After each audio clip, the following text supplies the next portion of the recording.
On Tuesday, India announced three major deals with Maldives. In the next few minutes, we are going to tell you about the largest infra project to be made in Maldives by India. With focus on greater connectivity, India's External Affairs Minister Dr. Jay Shankar tweeted that India will fund the implementation of GMCP project through $500 million, which includes $100 million as grant and rest of $400 million as a form of LOC. अब जिनको नहीं पता LOC क्या होता है, it is basically an amount given to a country और वो जब चाहे उसमें से पैसे यूज कर सकते हैं।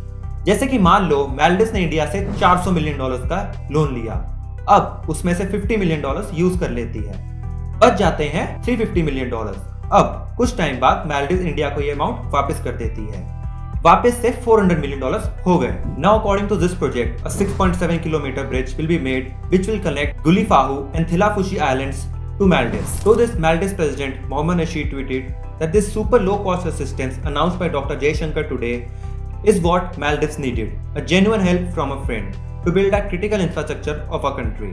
The second biggest announcement was that India has introduced an air bubble service with Maldives, which will allow traveling in this global pandemic situation to facilitate the movement from both sides for employment, tourism and medical emergency. The third announcement was that a commencement of direct cargo service between India and Maldives to boost the trade between the two countries, as it will reduce the logistics cost. If you find this video informative, please give it a big thumbs up and don't forget to press the red subscribe button.